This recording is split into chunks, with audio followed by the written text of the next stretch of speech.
जो आपने कल डिमांड 5 रखी थी, क्या उसमें अभी तक रात भर में कोई डेवलपमेंट की आपने सोचा हो कि कम करना है या सेम वही, और टाइमिंग क्या है, लोकेशन क्या रहेगी? ये अभी तक ऐसा कोई मूवमेंट हुआ नहीं है।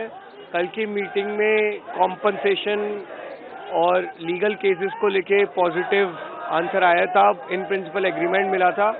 हमें उम्मीद है कि आज वो रिटर्न एग्रीमेंट भी मिलेगा, लेकिन जो मेन डिमांड है धर्मेंद्र प्रधान का इस्तीफा, उसको लेकर कभी तक कोई ठोस डिसीजन नहीं आया है। बल्कि जो हम कल मेन स्ट्रीम मीडिया पे देख रहे थे कि सूत्र कह रहे हैं कि प्रधान जी इस्तीफा नहीं देंगे, तो अगर प्रधान जी इस्तीफा नहीं देंगे तो बता दीजिए, फिर इस तरह की मीटिंग्स का कोई मतलब नहीं है। फिर हम जो है आगे की हमारी जो भी रणनीति रहेगी उस पर काम करेंगे। आप लोगों ने 2 दिन का अल्टीमेटम दिया था, कहा था कि फिर से हम एक कॉल करेंगे, इंटरनेशनल कॉल होगी, वो 20 जुलाई से पहले बड़ी कॉल होगी, आप लोग की तरफ से कहा गया। नहीं, बिल्कुल, अगर आप सरकार एकदम हट पर बैठी है, जब पूरे देश को सिर्फ धर्मेंद्र प्रधान का इस्तीफा चाहिए और आप कह रहे हैं कि इस्तीफा नहीं देंगे, वो तो आसान काम है। अरे भाई, आसान काम है तो आसान काम पहले करो, मुश्किल काम बाद में करना। लेकिन अगर सरकार इस तरह से अपना रवैया रखेगी तो फिर हमें भी टफ डिसीजंस लेने पे मजबूर होना पड़ेगा। एनटीए ने 47 अधिकारियों को सैक किया है, आप लोग इससे खुश हैं? अब वो कौन से 47 अफसरों को सैक किया है, किस इंटेंशन से किया है, वो सारी डिटेल्स हमें देखनी पड़ेंगी। लेकिन हम अगेन जैसा कि बात कर रहे हैं, the ultimate accountability is with the education minister of this country, because he is directly responsible for all the paper leaks, all the students who committed suicide after NEET paper got leak, तो उनको इस्तीफा देना पड़ेगा।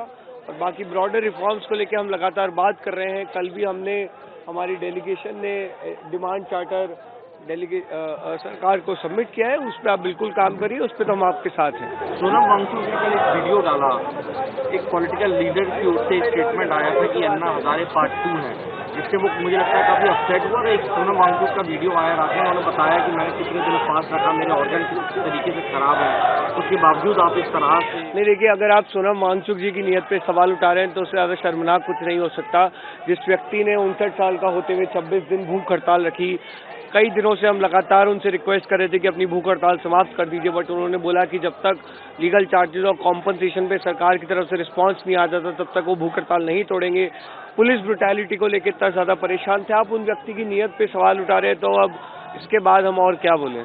एक आखिरी सवाल है कि जिस तरह बोलिए सर, कल रात को फिर से प्राइम मिनिस्टर ने एक रील इंस्टाग्राम पे डाला है, युवाओं को हेलो फ्रेंड्स करके उन्होंने संबोधित किया है। लगातार दूसरे दिन प्राइम मिनिस्टर इसे कैसे देखते हैं? और कैबिनेट में भी उन्होंने अपने मंत्रियों को कहा है कि युवाओं के साथ जुड़ के इंस्टाग्राम रील करना है। नहीं, अब मोदी जी रात पड़े रील्स बना रहे हैं तो मतलब जरूर दिक्कत हो रही है सिस्टम में, कुछ तो चीजें बदल रही हैं। मोदी जी को समझ में आ गया है कि युवाओं का गुस्सा बहुत ज्यादा बढ़ गया है, और मेन स्ट्रीम मीडिया जो शायद दिखा नहीं रही है, वो गुस्सा अब इंस्टाग्राम पे दिख रहा है, इसलिए मोदी जी को रात पड़े रील्स बनानी पड़ रही हैं। लेकिन मोदी जी, रील्स बनाने से नहीं होगा। जो आप स्ट्रिक्ट एक्शन की बात कर रहे थे, वो स्ट्रिक्ट एक्शन लीजिए, और स्ट्रिक्टेस्ट एक्शन है धर्मेंद्र प्रधान का इस्तीफा, वो करिए। उसके बाद आप रील्स बनाइए, कोई दिक्कत नहीं है, हम भी आपकी रील्स शेयर करेंगे। लेकिन एक और सवाल है कि आरएसएस के मोहन भागवत ने कहा है कि सरकार को युवाओं से बात करनी चाहिए, जब तक संवाद नहीं होगा समाधान नहीं निकलेगा। अच्छा, अच्छी बात है। भागवत जी भी इतने दिनों बाद कुछ जागे हैं, कुछ बात कर रहे हैं। सरकार युवाओं से बात कर रही है, अभी करना शुरू की है। अब थोड़ी सी बात और मान भी लीजिए हमारी, और धर्मेंद्र प्रधान को बर्खास्त कीजिए। लेकिन 20 तारीख से जिस तरह आपने कहा कि फिर से बड़ी कॉल होगी, जो 20 तारीख को हिंसा हुई थी, क्या 20 तारीख को हिंसा नहीं हुई थी। 20 तारीख को पुलिस द्वारा बर्बरता की गई थी, हमारे बच्चों को मारा गया था, पीटा गया था, घसीटा गया था सड़कों पे, छोटी छोटी बच्चियों को मोलेस्ट किया गया था। हमारे वॉलंटियर्स जो क्राउड मैनेज करने में हेल्प कर रहे थे, उनकी पसलियां तोड़ी गई थी।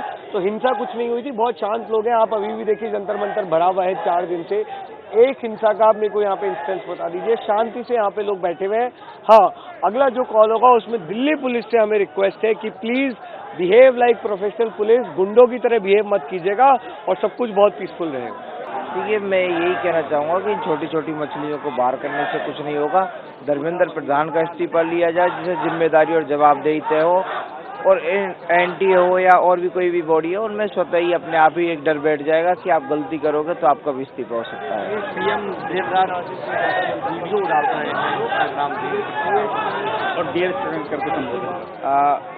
पीएम को लगता है कि जैसे कॉकरोच पार्टी जब इंस्टा पे आई, सोशल मीडिया पे आई और देश का युवा जागा है, तो उनको लगता होगा कहीं ना कहीं कि हो सकता है कि सोशल मीडिया पर रील डालने से युवा उनकी बात को समझेगा, मानेगा, युवाओं तक उनका मैसेज पहुंचेगा।